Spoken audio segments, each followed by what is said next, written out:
In this episode of the Maverick Paradox podcast, I'm joined by Corey Poirier, speaker, author, and founder of Blue Talks, as we explore the stories we tell ourselves and why they shape more than just our mindset.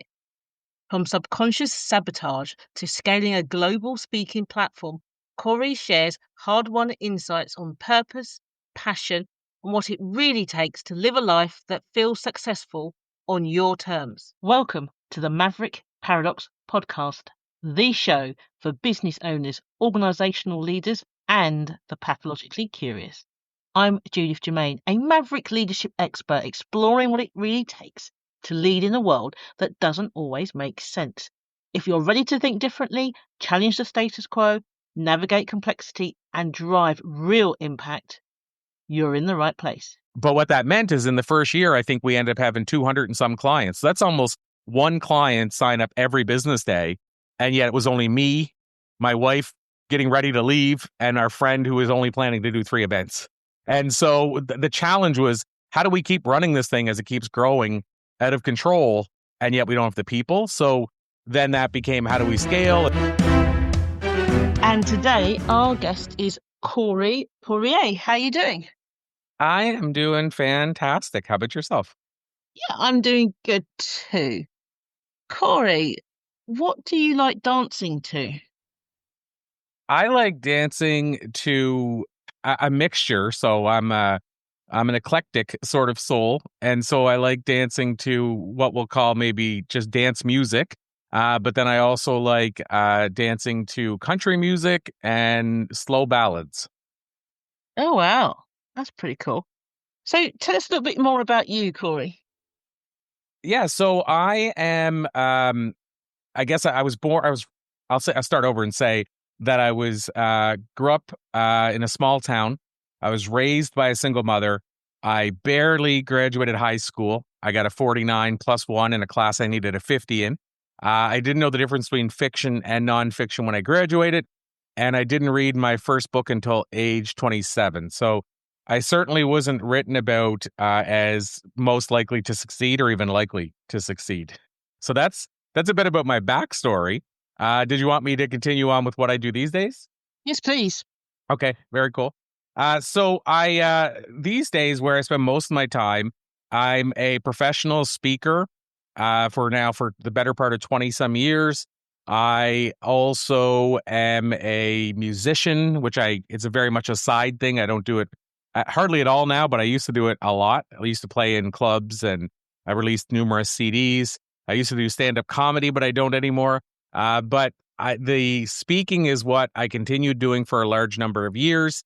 And now, these days, I spend most of my time operating a company called Blue Talks. And Blue is BLU, which stands for Business Life Universe. And basically what we do is we help people get on stages, get in magazines, get on podcasts or radio, and essentially just help them build their positioning so that they're seen as the go-to expert in their field. Excellent. And I understand that you've done some TEDx talks as well. Yeah, I've done 5 to date. I mean, I could be done at 5. I don't know. I haven't really thought that far ahead, but I've done 5 as of right now. Are they all different, the talks? Everyone, yeah. They range from, one was about what I call the 5 weeds. And basically it was what I said, the 5 weeds that essentially you need to pull from your garden to achieve at the highest level and live a fulfilling life. And so there were things like the poor me weed. So you need to get rid of the idea of saying poor me all the time. Or the other one was the wrong people weed. You know, you need to spend time with the right people.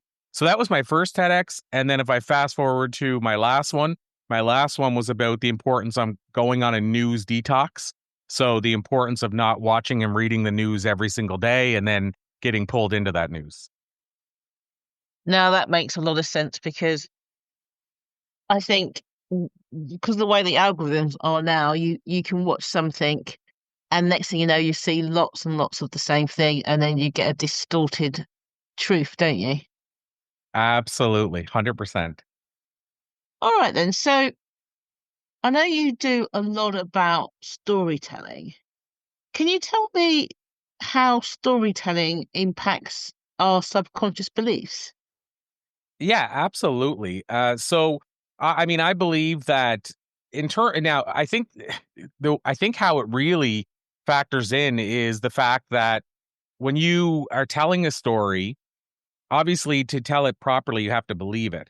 And so if you believe it, then it impacts, well, first of all, if you believe it, it impacts your even your conscious beliefs, but it impacts your subconscious belief because when you're telling the story, either you do or don't believe it, but if you do, then obviously it impacts every aspect of you. If you don't believe it, then eventually you will believe it, if that makes sense, Judith. So what I mean by that is, for example, if you tell a story to people that I've been successful, I've helped a lot of people, I've impacted a lot of lives, I believe eventually your subconscious will start to believe that and it'll create that. Likewise, if you tell a story, whether it's to people or yourself, about your struggles, about how nothing ever happens properly, how everything always happens to you instead of for you, then eventually you'll believe that, or you may already believe it, but eventually your subconscious will believe it, and that's what it'll create. And then you'll go, why is everything always happening to me? I can't ever get a break. But meanwhile, that's the story you've been telling yourself forever.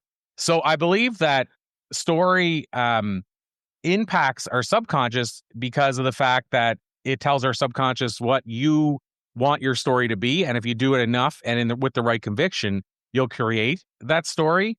But obviously, the flip side of that is that can totally work against you. And this, I don't mean to dive right into like the law of attraction and stuff like that.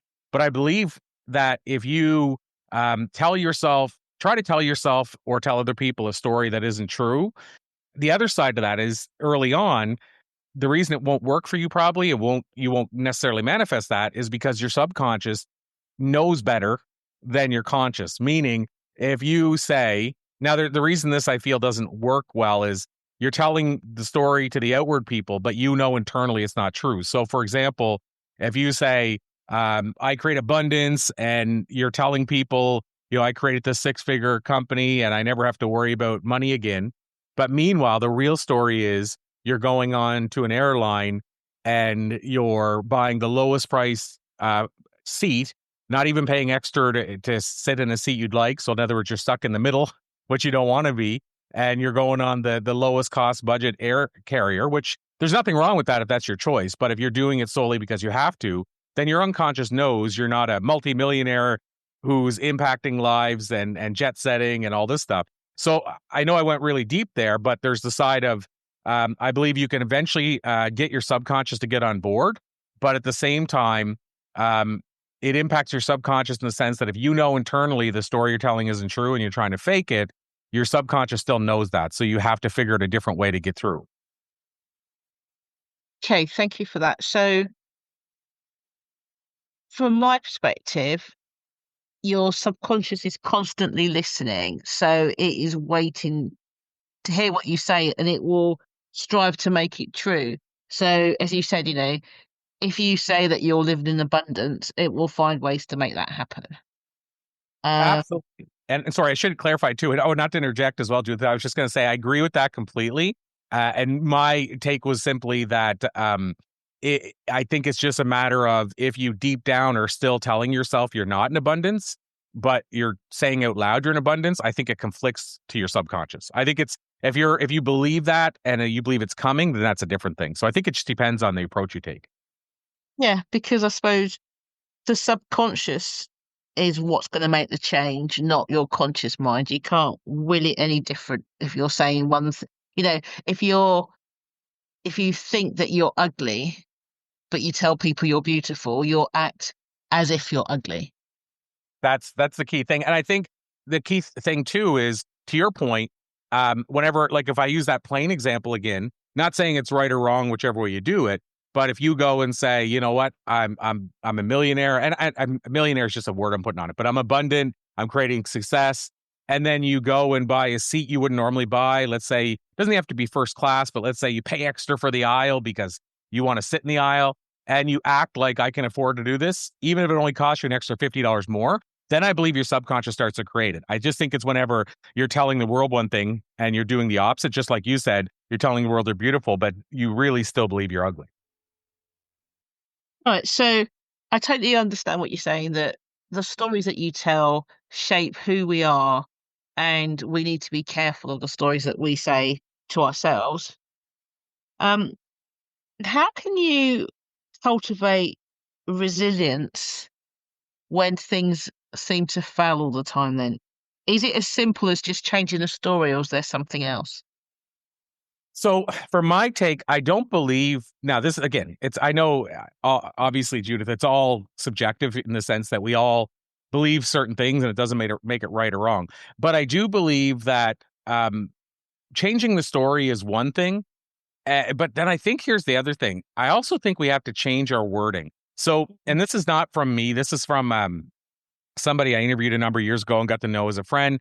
Her name is Cappy Pidwell. And one of the things she wrote about in her book, which I don't even remember the name, it's not in front of me or anything, but it's something to do with codes. But basically, it's something to do with subconscious codes. And what I love that she talks about, and it goes back to this idea of abundance. So, if I use the millionaire, because it's just the common thing we say, but if you say, I'm a millionaire, so we're trying to affirm it. Again, your subconscious knows the difference if you're acting differently. But what she says, which this is how I think you can change the story, but also change how you tell it, is the idea of instead of saying, I'm a millionaire or I'm abundant, what her belief is since your subconscious mind knows better, is approach it differently. So write it out as a statement or say it as a statement. I'm beginning to believe it's possible that I'm a millionaire, or I'm beginning to believe it's possible I will be a millionaire, whichever way you want to word it. But it's more the I believe that, because then you're saying to your subconscious mind, I believe it, versus saying I'm something that I'm not. And so again, it's not saying that it'll work for everyone, but here's something that's interesting. And again, I didn't mean to take us down a path of the law of attraction or the movie The Secret, but the reason I think the movie The Secret, when it came out talking about the law of attraction, reached millions of people a month. And I had so many people in my life, like literally hundreds, that said that it was going to change everything. And they started practicing the law of attraction. And months later, I would talk to them, running into them over like different people at different times. And I'd say, how's it working? And almost everybody had flipped back to what they were already doing. So, and this could be like 4 months or 5 months. They were trying to manifest. They were believing it was possible. They were saying they were abundant. They were saying they're millionaires, whatever it was. And less than 1% changed anything. So here's my thinking on that, is that if it was possible, I'll correct that. If it was all you had to do was tell your subconscious mind you believe something by saying it out loud and telling other people, if everything could change that easily, and if it would have to be, it's a law, right? So if it's a law, it should work for everyone. But yet 99% of the people I talked to, it didn't work at all. They gave up on it and moved on. And so what I'm getting at is something they were doing, and they were all following what they learned around the law of attraction. Something they were doing had to be shifted, in my opinion, for it to work. And I believe the shifting was them actually demonstrating to their subconscious mind it really is true, versus just saying it's true whenever they act differently. I hope that makes sense. But yeah, that's my thinking around it. Is I think we have to change the story, but I also think we have to change the way we tell the story so that every level of us knows it's true or believes it's possible. Brilliant. Thank you. That's quite a change from most people who talk about manifestation, isn't it? Because or affirmations, they say, right, in the present tense, what you want. So I am, financially secure, even if you're not. Whereas what you're saying is the opposite. You're saying you shouldn't do that. You should state that you believe that it's coming, or something like that. Well, and for me, so yes, and for me, it's because I struggled with what I said. So I kind of also believe what I see, in the sense that I saw all these people so excited, ready to change their life, and it didn't change. But yet, all the people in The Secret, their life had changed, and my life has followed suit. I mean, I've manifested more than I tried to manifest, and so I've seen it in real time. The difference for me is that I took the approach of I see that this is happening versus I am. Yeah. And again, it's a hard thing because I'm a big fan of Neville Goddard, who is kind of like the godfather of manifestation. And he believes you should say I am. Almost everybody, Wayne Dyer believes you should say I am. These are wiser people than me. All Yeah. I'm saying is I'm looking at what I've seen, and what I think perhaps is it's also some other elements inside them, Judith, that those people have that make the I am work, but that's not being factored in. So people that have always kind of thought everything happens to me. Then for them just to start saying, let's say everything happens for me, I believe they still have to change more than just saying the words. I believe there's something else missing, because if that wasn't the case, again, why wouldn't it just automatically work for everybody that's doing it? Because I mean, the thought is, even if you don't believe it yet, just start saying it and your subconscious mind will start creating it. But if it was that easy, like I said, then wouldn't you think 100% of the people that tried it should work for, or at least 90%? But yet I Mm. could literally go down a list of my own friends who tried it, and I watched them try it, like for off and on. They'd talking to them, and they're like, "Yeah."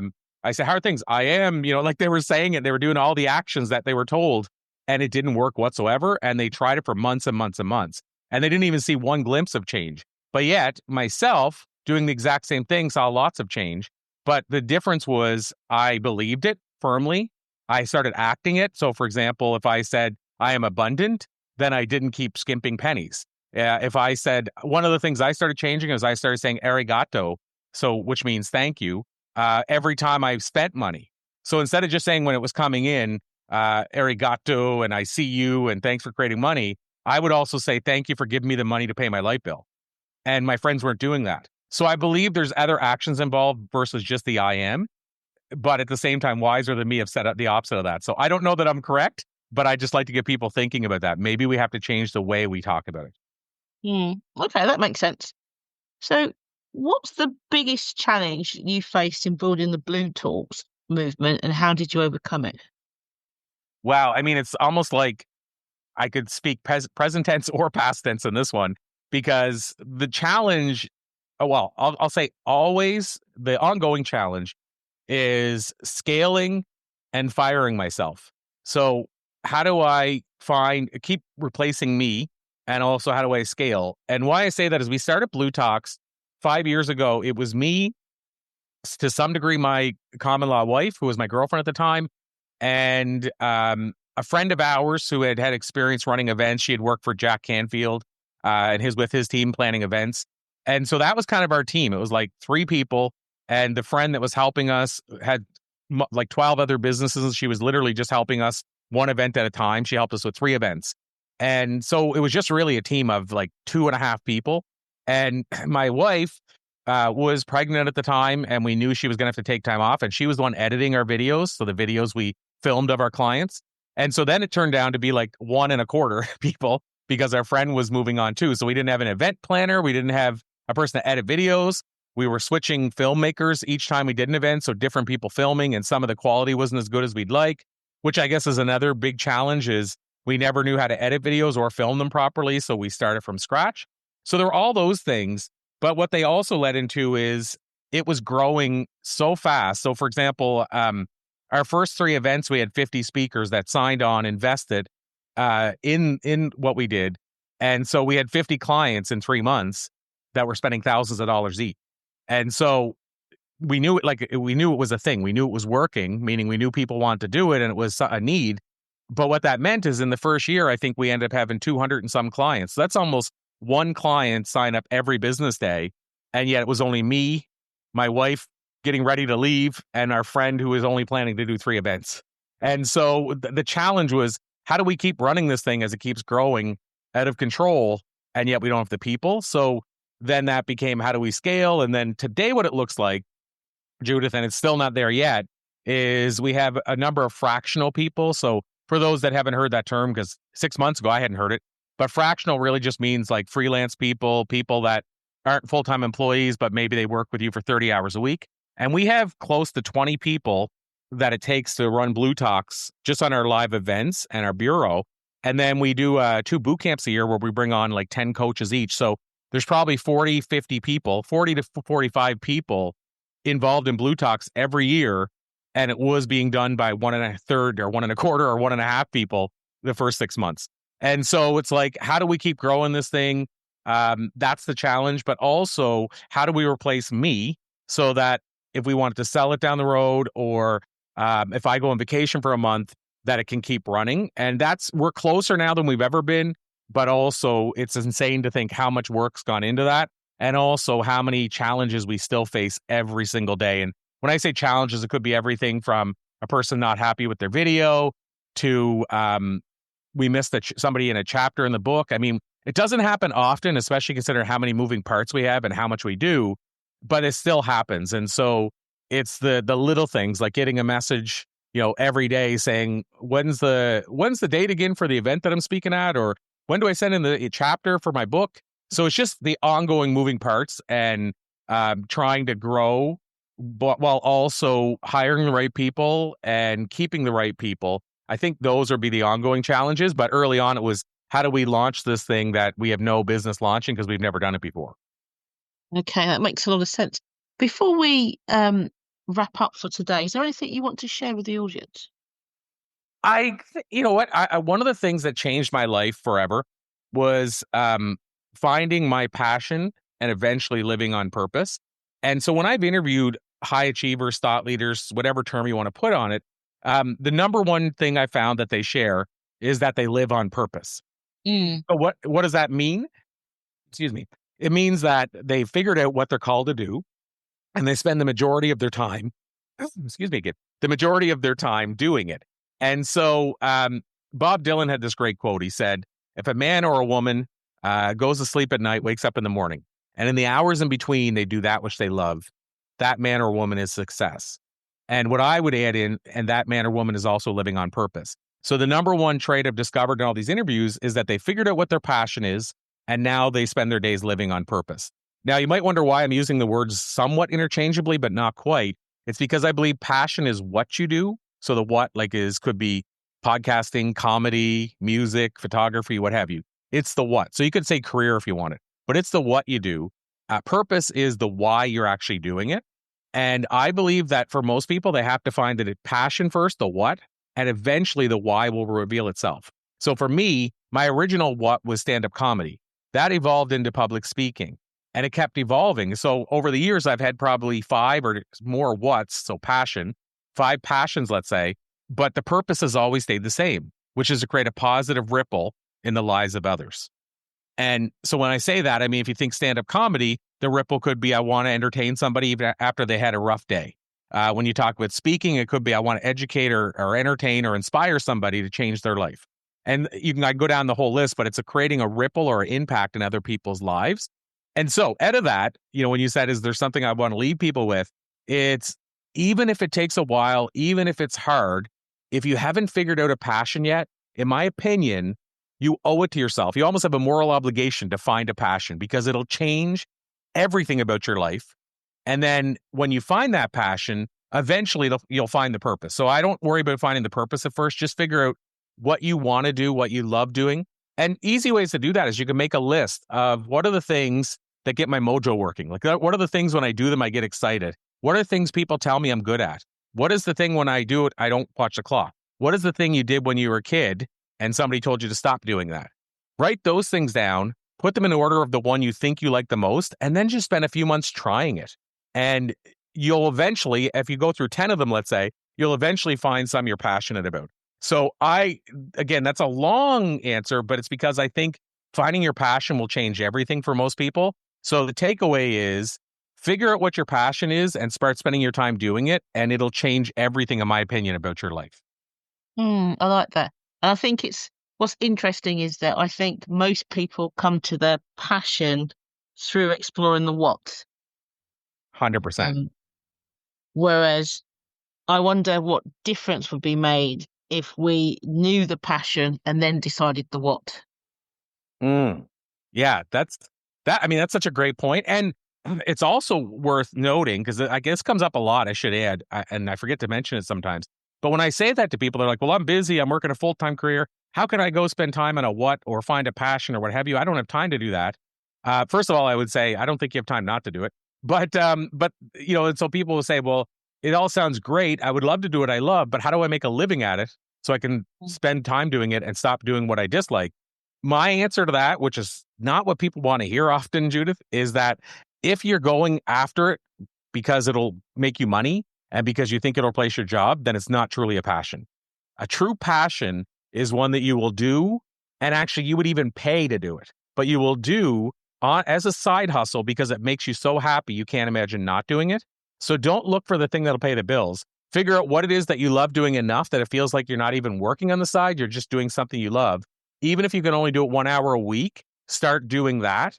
And if it's really meant to pay the bills, eventually it will anyway. But don't go after trying to figure out how it can replace the job. Because for most people, when they're early on, they're passionate, it won't replace the job. But if you love doing it anyway, who cares? It's 1 hour a week that you're doing something you love and puts a smile on your face. So just for when people are going into it, don't go into it trying to think, how can I make money doing this? Great point. Thank you so much, Corey, for coming on the show.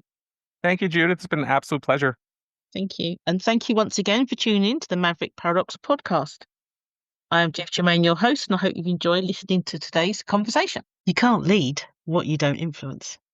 The Influence Blueprint reveals how your leadership is really landing and what's silently undermining your impact. Whether you're a leader ready to level up or an HR director tired of investing in development that doesn't stick, this is where influence gets real.